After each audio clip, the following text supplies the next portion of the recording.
Hello everyone, welcome to Indus Rangers. I am your GS tutor Justice Bhatt. Okay, so basically आज हम start करने जा रहे हैं इंडियन कॉन्स्टिट्यूशन में पार्ट्स को. ठीक है, पार्ट 1 से हम स्टार्ट करते हैं और सब्सिक्वेंटली देखते हैं कि आगे कहाँ तक जाता है. ठीक है, बेसिकली पार्ट्स में क्या आता है कि first part that is the union and it's territory, second part citizenship, third part fundamental right, fourth part DPSP, 4A fundamental duties, 5 part central government. तो ये बेसिकली कैसे सारे पार्ट्स इतना रट्टा याद होते हैं उसका मैं आपको एक आसान तरीका बताता हूँ कि सबसे पहले पार्ट्स सारे कैसे याद होंगे. ठीक है, जैसा कि आपने पॉलिटी में making of constitution, feature of constitution, preamble, ये सारी चीजें आप पढ़ ली हैं. ठीक है, तो अब बेसिकली क्या है कि जैसे प्रियम्बल था, कोई हम नॉवेल पढ़ना स्टार्ट करते हैं तो उसका जो प्रीफेस पढ़ते हैं, ठीक है, जो प्रील्यूड पढ़ते हैं, जो फर्स्ट दिया रहता है ना इंट्रोडक्शन टाइप का, वो जब हम पढ़ लेते हैं फिर हम शुरू करते हैं नॉवेल पढ़ना. Same like in our constitution will start preamble, हमने अब पढ़ लिया, now we will move to और चैप्टर्स. ओके, सो बेसिकली क्या होता है कि ये ऑलमोस्ट सारे स्टूडेंट को सिखाया जाता है कि सर चैप्टर स्टार्ट कहाँ से होता है, कैसे होता है और ये किस तरीके से हम याद रखते हैं. तो फर्स्ट ऑफ ऑल हम समझते हैं. देखिए, आप पैदा कहाँ होते हैं, एक लैंड पे पैदा होते हैं. ठीक, सबसे पहले लैंड की बात कर लेते हैं. नाउ आप किसी लैंड पे आ गए, आपको क्या चाहिए, सिटीजनशिप. आपको सिटीजन होना है, आप इस लैंड पे पैदा हो गए, आप यहाँ के सिटीजन हो गए. आप ऑर्डर समझिए कि एक कॉमन सा ले मैन लैंग्वेज में बता रहा हूँ कि आप किसी लैंड पे पैदा हो गए. ठीक, अब आप वहाँ के सिटीजन हैं. ठीक है, सिटीजन तो आपको कुछ राइट्स चाहिए. ठीक है, जो एब्सोल्यूट हो, बेसिकली ये राइट्स आपको एब्सोल्यूट राइट है. ठीक है, आप इनको पा रहे हैं, कंप्लीटली पा रहे हैं. एब्सोल्यूट मतलब कंप्लीटली पा रहे हैं. देन आप आगे देखिए, कि क्या करना है कि कुछ राइट्स है ना जो आप तो एब्सोल्यूट है, आपको मिल गया, बट कुछ राइट्स ऐसे हैं कि जो आपको मिलने चाहिए जो नहीं मिल रहा है. तो हम इसको लिखेंगे राइट्स और स्टार मार्क बना के देखते हैं. इस पे स्टार मार्क, ये राइट्स हमको मिलना चाहिए. ठीक है, शुड के फॉर्म में, that is shall, this right shall, ये शुड के फॉर्म में कि हमें मिलना चाहिए. ओके, राइट्स आ गया. अब आप बताओ यार, आपको इतने सारे राइट्स मिल रहे हैं तो आपकी कुछ ड्यूटी होती है कि नहीं होती है. इन जनरल आप बताओ कि आप एक लैंड पे आ गए, आप वहां के सिटीजन बन गए, आपको कुछ राइट्स दिया जा रहा है, साथ में ये भी कहा जा रहा है कि आपके कुछ राइट्स जो अभी हम नहीं दे रहे हैं वो भी मिलना चाहिए. ठीक, अब इतने सारी चीजें हुई तो कुछ आपकी ड्यूटी होती है, कुछ आपकी भी रिस्पॉन्सिबिलिटी होती है. बस आप 5 चैप्टर खत्म कर लिए. आइए देखते हैं कैसे. आप किसी लैंड की बात कर रहे हो तो आप चैप्टर 1 की बात कर रहे हो. ठीक है, चैप्टर 1 क्या, चैप्टर 1 कहता है यूनियन. ठीक है, यूनियन एंड टेरिटरी. देखिए कितना आसानी से आपको याद होते चल रहा है, यूनियन एंड इट्स टेरिटरी. आप सिटीजन की बात कर रहे हो तो आप चैप्टर 2 की बात कर रहे हो. चैप्टर 2 क्या कहता है, सिटीजनशिप. आप ध्यान से देखिए, चैप्टर 2 क्या कहता है, सिटीजनशिप. ठीक है, अगेन अब आप राइट्स की बात कर रहे हो. अब राइट्स की जैसे ही बात की, आप किस चैप्टर में चले गए, चैप्टर 3 में. ठीक है, यहां पे कौन क्या हो गया, FRs, फंडामेंटल राइट्स. ये जो राइट्स आपको मिलने चाहिए जो मिले नहीं है, ये आप आ गए चैप्टर 4 में. किस चीज की बात कर रहे हो, राइट्स जो आपको मिलने चाहिए वो क्या, वो कौन से राइट्स हैं, वो हैं आपके DPSP, directive principle of state policy. You can see directive, DPSP are directive in nature. Basically एक डायरेक्शन दे रहा है. किसको डायरेक्शन देगा, स्टेट्स को. कैसा डायरेक्शन, कि हमें कुछ राइट्स दो. देन आपका 4A जो बाद में ऐड हुआ था, तो 4A क्या है, ये फंडामेंटल ड्यूटी, FDs. ठीक है, यू कैन नाउ देखिए आपके कैसे इजीली क्रैक हो जाता है कि आप किसी लैंड पे पैदा हो रहे हो. ओके, तो वो लैंड आपको सिटीजनशिप दे रहा है, देन वो राइट्स भी दे रहा है, कंप्लीट राइट्स. कुछ ऐसे राइट्स है जो और मिलने चाहिए, फिर कुछ आपकी ड्यूटी हो गई. Chapter 1, chapter 2, chapter 3, chapter 4, chapter 4A, total 5 chapter आपने इतने इजीली से क्रैक कर लिया. इजी आपको याद हो गया. आप 1-2 बार बस इस फ्लो चार्ट को देखो, आपको लग जाएगा कि कुछ नहीं है चैप्टर्स में. ठीक है, अब जब आप इन सारे चैप्टर्स को याद कर लेते हो, नेक्स्ट प्रोसेस क्या होता है कि इसमें कुछ आर्टिकल्स देता है, तो आपको उस आर्टिकल्स को याद करना है. जैसे कि union, chapter 1 union and it's territory कहाँ से स्टार्ट होता है, आर्टिकल 1 से आर्टिकल 4 तक. सिटीजनशिप कहाँ से आता है, 5 से आता है 11 तक.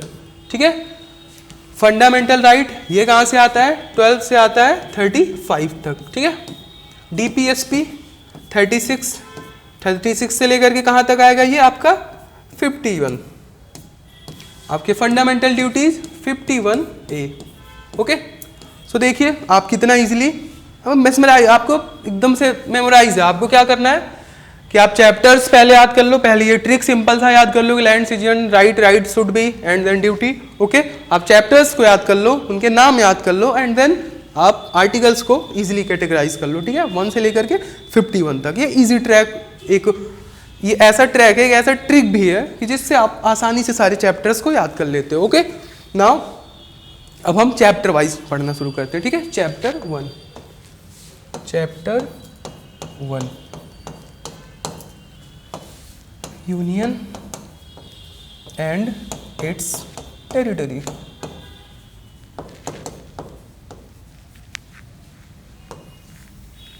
So basically first of all what is territory. ठीक है, टेरिटरी क्या होता है? ये एक लैंड होता है। ठीक है, पीस ऑफ लैंड जो आपकी बाउंड्री होती है जहां तक। For example in our country India, okay, ये हमारी टेरिटरी है। ठीक है, ये हमारी टेरिटरी है, ये हमारा लैंड पार्ट है और इसके बगल में जितना हमें ओशन पार्ट मिलता है। ठीक है, ये होता है chapter 1 union and it's territory. तो इसको हम देखते हैं। First of all article 1। ठीक है, आर्टिकल 1 क्या कहता है? Most important. प्रेजेंट कंटेक्स्ट में article 1 is most important. Why it is most important? Because इसका लैंग्वेज क्या कहता है? India that is Bharat. अब आप समझ गए होंगे कि क्यों most important. India that is Bharat shall be a union of state. Okay, अब आप समझ गए कि क्यों इंपॉर्टेंट है, क्योंकि भारत अभी डिस्कस चल रहा है, Bharat Bharat Bharat. Okay, so article 1 important हो गया। आर्टिकल 1 क्या कहता है? आर्टिकल 1 से हमें पता चलता है कि हम जिस कंट्री में रह रहे हैं उसके 2 नाम हैं, इंडिया और भारत, दोनों नाम कहा जा रहा है। और वो क्या है? वो एक यूनियन है। क्या है? यूनियन। यूनियन को कौन काउंटर करता है? फेडरेशन। ठीक है, हमारा देश क्या है? एक यूनियन है, फेडरेशन नहीं है। ठीक है, हमारे कंट्री के फीचर्स को देखते हैं तो यूनियन फेडरेशन दोनों के फीचर्स आते हैं, but we are tilted towards union. Okay, in our constitution our article 1 says that we are a union. All set? Then again article 2 क्या कहता है? ठीक है, आर्टिकल 2 क्या कहता है? देखिए आर्टिकल 2 की जो हेडिंग है, ठीक है, आर्टिकल 2 बेसिकली क्या कह रहा है कि आप जैसे किसी कंट्री को अपने अंदर आप अपने साथ ज्वाइन कर लेते हो। For example just take it as a joke कि कल को हम पाकिस्तान को मिला लेते हैं। ठीक, तो पाकिस्तान जब हमारे पास आ जाएगा तो अब उसको हम अपने साथ कैसे रखते हैं? ठीक है, टेक एग्जाम्पल, तो ये एडमिशन ऑफ न्यू स्टेट। ठीक है, एडमिशन ऑफ न्यू स्टेट, ऐसे स्टेट, ठीक है, जो हमारी कंट्री में नहीं है। अभी हमारी टेरिटरी तो लिमिटेड है, बट अगर कल को हम किसी कंट्री को अपने साथ ज्वाइंट कर रहे हैं तो जो उसके स्टेट्स आएंगे उनके बारे में ये बताता है। ठीक है, एडमिशन ऑफ न्यू स्टेट आप कैसे समझ सकते हो? आप रिलेट कर लो, अखंड भारत चल रहा है, बात हो रही है, तो उसी को हम रिलेट कर सकते हैं पाक। ठीक है, हमारा जो पहले का भी आप हमारी हिस्ट्री में अगर जाओगे तो जो अखंड भारत चाणक्य के टाइम पीरियड पे था उसकी अगर बात करते हैं तो सेम चीज़। ठीक है, अफगानिस्तान, पाकिस्तान, श्रीलंका, ये सारा चीज़। तो अगर आज सेम पुरानी हिस्ट्री हमारी अगर रिपीट हो जाए तो उस स्टेट को कैसे हम टैकल करेंगे? उसको आर्टिकल 2 से। आर्टिकल 2 कहता है कि अगर कोई नया स्टेट आकर के हमसे ज्वाइंट होता है तो वो आर्टिकल 2 उसके बारे में बताता है। ठीक, नाउ और नेक्स्ट आर्टिकल 3। ठीक है, आर्टिकल 3 क्या कहता है? आर्टिकल 3 कहता है कि हमारे पास जो एग्जिस्टिंग स्टेट है, इस बात को आप समझिएगा कि 2 और 3 में क्या डिफरेंस है। ठीक है, 2 और 3 में क्या डिफरेंस है? ये एग्जिस्टिंग स्टेट की बात कर रहा है, यानी कि ऐसे स्टेट जो हमारे पास ऑलरेडी हैं, जो हमारे स्टेट हैं, ये उनके बारे में बात कर रहा है। ठीक है, आर्टिकल 2 न्यू स्टेट की बात कर रहा है जिनको हम एक्वायर करेंगे, but article 3 is talking about existing state sorry, जो हमारे पास स्टेट ऑलरेडी हैं, हमारी कंट्री है उसमें जो ऑलरेडी स्टेट है वो ये उसकी बात कर रहा है। ये स्टेट स्टेट स्टेट स्टेट, ठीक है, कह रहा है कि इनकी बाउंड्री को हम अल्टर करते हैं। अब इसकी बाउंड्री को किस तरीके से अल्टर कर सकते हैं? For example take it as a Maharashtra, ठीक है, या एमपी की बात करते हैं। सपोज करो एमपी बिफोर 2000 से पहले की बात कर रहे हैं कि एमपी क्या था। ये पूरा पोर्शन एमपी था, ओके। बाइफरकेट करते हैं, बन गया एमपी और ये बन गया छत्तीसगढ़। ठीक है, तो एक तो इस तरीके से कि आप एक स्टेट को दो पार्ट में डिवाइड कर दे रहे हो। आइए लिखते चलते हैं। ठीक है, आप फर्स्ट स्टेप कर रहे हो बाइफरकेशन। बाइफरकेशन कैसा बाइफरकेशन? इन टू पार्ट्स। Okay, clear? आप सेकेंड स्टेज क्या कर रहे हो? आप सेकेंड स्टेज में क्या कर रहे हो कि आप changing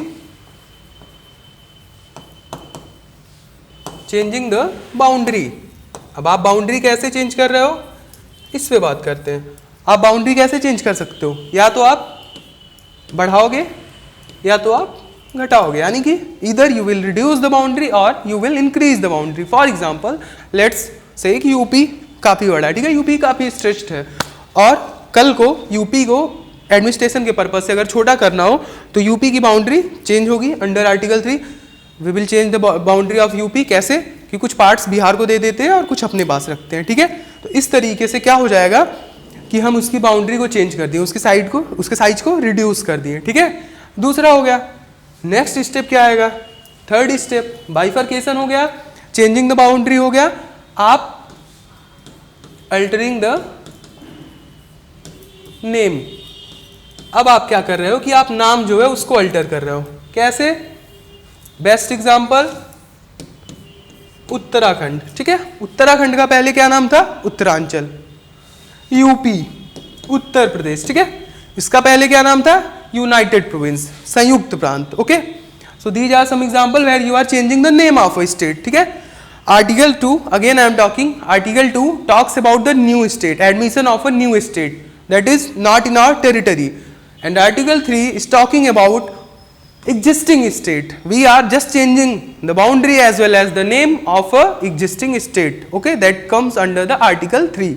Now let's talk about the article 4, the last article of this territory wala part. So article 4. अब देखो यार, आप हमारी जो कंट्री है, जितने हमारी स्टेट हैं, आप बेसिकली क्या कर रहे हो कि अब नाम वाम चेंज कर रहे हो, ये सारा कुछ पॉसिबल है, बट कॉन्स्टिट्यूशन आपको प्रोसेस क्या देता है? तो फर्स्ट प्रोसेस आपको दे रहा है, एक बार देखिए ध्यान से, फर्स्ट प्रोसेस दे रहा है कि आप एक बिल ला रहे हो। आप किसी भी पार्लियामेंट के हाउस में या लोकसभा या राज्यसभा में आप बिल लेकर के आ रहे हो। ठीक है, तो आप एक बिल लेकर के आ रहे हो। कहाँ पे लेकर के आ रहे हो? लोकसभा। मैं थोड़ा इसको और स्लाइड इधर कर देता हूँ, आपको क्लियरली विजिबल हो कि आप एक बिल लेकर के आ रहे हो। बिल कहाँ पे लेकर के आ रहे हो? लोकसभा या Rajya Sabha. Okay, you can present the bill इधर हाउस ऑफ पार्लियामेंट, इधर लोकसभा और राज्यसभा, आप कहीं भी ला सकते हो। ठीक, बट ये जो बिल है ना, star mark. Why star mark? क्योंकि ये बिल प्रेसिडेंट के प्रायर रिकमेंडेशन पे आना चाहिए, यानी कि इस बिल को लाने के लिए आप पहले प्रेसिडेंट से, राष्ट्रपति से पहले आप पूछोगे। अगर वो रिकमेंडेशन देते हैं तब आप ये बिल लेकर के आओगे। First step. सेकेंड क्या होगा? दोनों में ये सिंपल मेजॉरिटी से, simple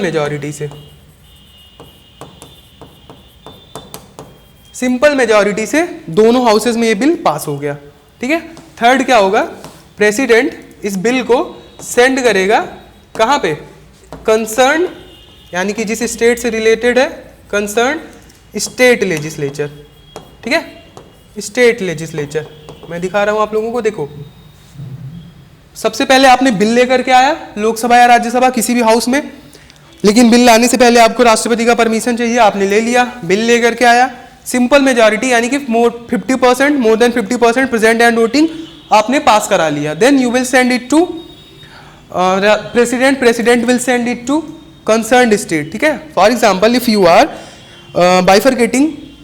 are bifurcating MP, then president क्या करेगा?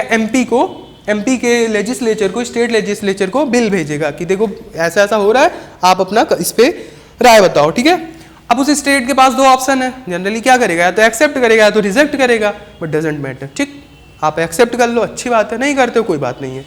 प्रेसिडेंट इस बिल को आगे बढ़ा देगा। ठीक है, अपना साइन करता है और ये काम हो सकता है। हाँ, तीसरी चीज निकल के आती है कि स्टेट चाहे तो कुछ सजेशन दे सकता है कि भैया ये वाला पार्ट हमको दे दो, ये छोड़ दो। ठीक, अगर ऐसा हो रहा है, डिपेंड करता है पार्लियामेंट पे, पार्लियामेंट एक्सेप्ट, सहमत है, मान गई तो कोई बात नहीं, नहीं मानती है, उसके पास पावर है कि वो इस सिस्टम को चेंज कर सकता है। ठीक, तो कुल मिला के आर्टिकल, ये सिंपल मेजॉरिटी। ठीक, आर्टिकल 4 जो जिसकी बात हम कर रहे थे, आर्टिकल 4 की जो हम बात कर रहे थे, आर्टिकल 4 ये यही कह रहा है कि आर्टिकल 2 और 3 इन दोनों आर्टिकल में जो कहा गया है, क्या कहा गया है कि admission of a new state article 2 and you are changing altering the existing state in our country article 3, इन दोनों को करने के लिए आपको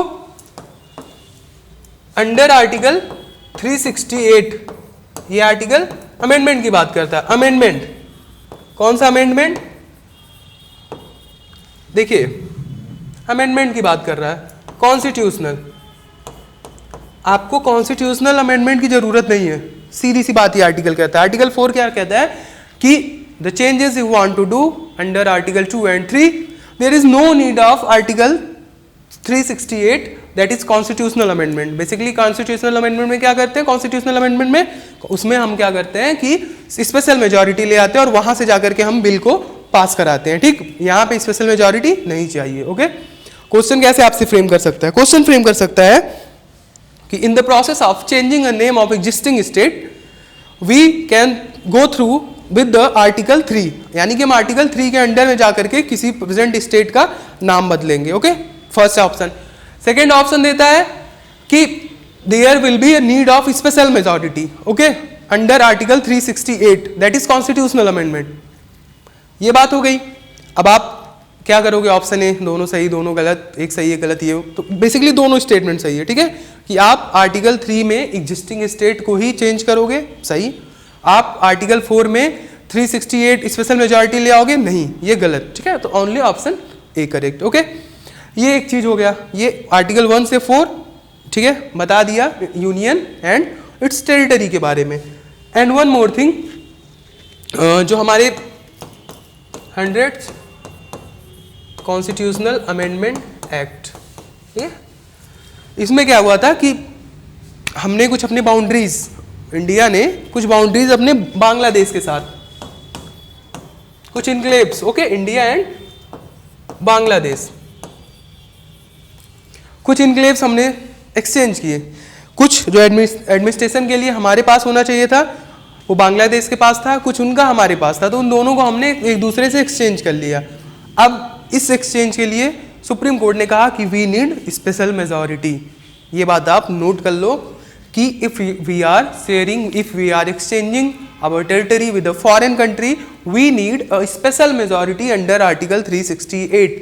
that's why it is called constitutional amendment act. ठीक है, अगर आप कॉन्स्टिट्यूशन में अमेंडमेंट करते हो तो आप 368 के अंडर में ही करोगे। ठीक है, सो दिस इज हाउ कि हमारा ये फर्स्ट चैप्टर खत्म हो जाता है। ठीक है, but for one day exam we have some facts जो कि हमें ज़रूरत है जानने की कि क्या पता वो आपके एग्जाम में आ सकता है। ठीक है, तो फैक्ट्स क्या है देख लेते हैं।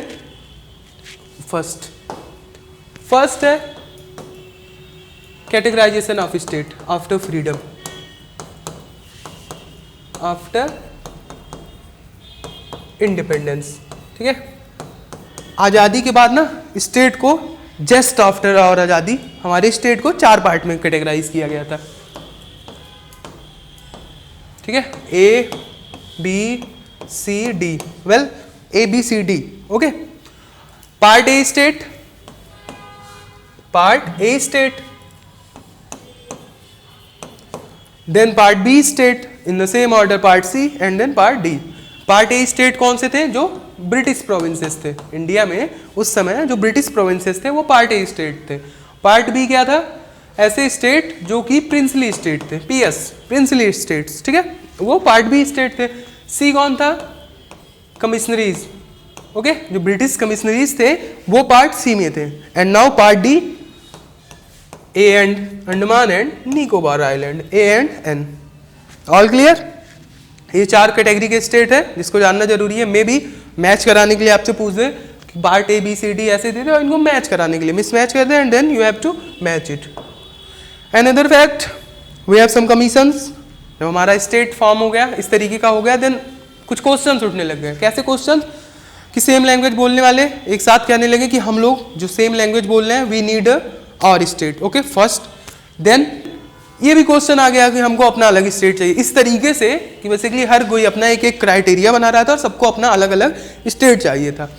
इस चीज को देखते हुए 1948 में फर्स्ट टाइम एक कमीशन बनाया जाता है जो कि क्या करेगा, वो it will talk about the formation of a state on the basis of language. So such first commission was Dhar commission. Dhar commission क्यों बनाया गया था? Basically it was formed for the purpose of checking that can we form a state on the base of language. Okay, so इस state ने क्या कहा, धर commission ने क्या कहा, no we can't form a state on the base of language. इसने कहा कि हम एडमिनिस्ट्रेशन के पर्पज से स्टेट बनाते हैं, ठीक। Then at that time our PM, our Prime Minister, Mr. Jawaharlal Nehru, okay, he himself made a committee, okay, he himself made a committee, JVP, popularly known as JVP committee। क्या था इस committee में? JVP, नाम भी important है। कौन कौन थे कमेटी में?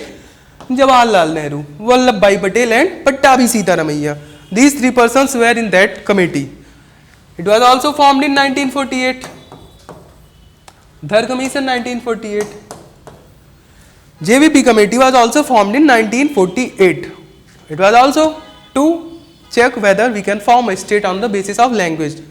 Then again, technically this was not possible. That's why इस कमेटी ने भी कह दिया नहीं, we can't form. Then again, Andhra Pradesh एक मेजर वायलेशन स्टार्ट होता है, ठीक है, एक वायलेंट स्टार्ट होता है, एक वायलेंस होता है, और क्या निकल के आता है कि 1953, next slide, 1953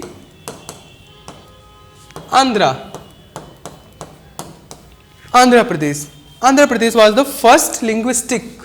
first state based on language. ये ऐसा स्टेट था पहला जो कि लैंग्वेज पे बेस्ड था। कौन सा स्टेट? Andhra Pradesh. Direct question, which of the following state was formed on the linguistic basis? That is Andhra Pradesh. All set? Okay, now next and final committee, Fazal Ali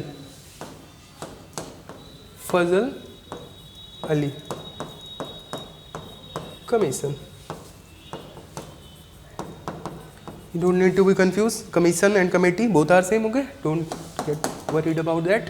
Fazal Ali commission frame हुआ था 1953 में। इसने रिपोर्ट्स अपने दिए थे 1955 में। इसको पॉपुलरली नोन कहा जाता है SRC, ठीक है, स्टेट रीऑर्गेनाइजेशन कमीशन। SRC बनाया गया था। SRC ने भी अपना सजेशन दिया कि देखिए हम ऐसा नहीं कर सकते हैं कि लैंग्वेज के बेस पे कोई कमेटी बनाए। तो इसने जो अपना सजेशन दिया, जो रिपोर्ट दिया, उसमें कुछ मॉडिफिकेशन करके बेसिकली आज जो प्रेजेंट है ना स्टेट यूटीज, ठीक है, स्टेट यूटीज, ये जो है आज के टाइम में, ये बेसिकली आउटकम किसका है? ये आउटकम है फजल अली कमीशन का, ठीक है। यही कमीशन था जिसने कहा कि इस तरह से हम बनाएंगे। पर्पस क्या होगा? एडमिनिस्ट्रेशन। जहाँ पे एडमिनिस्ट्रेशन सेंटर की ज़्यादा ज़रूरत है वहाँ पे हम यूटीज बनाएंगे। इस तरह फजल अली कमीशन, आप इस बात को समझिए कि आज जो present form of our state and UTs है, this is the outcome of Fazal Ali commission, यानी कि SRC state reorganisation commission. Sorry, अब यहाँ से निकल के आता है क्या? State reorganisation act 1955, okay. Well, state reorganisation act 1955, this was the act जहाँ से आज सारे स्टेट्स निकल के आते हैं। नाउ ऑलमोस्ट आपके फैक्ट्स कंप्लीट हो गए एंड आपका चैप्टर 1 कंप्लीट हो गया। Thank you. Now we will move to chapter 2 in our next video. Okay, thank you so much.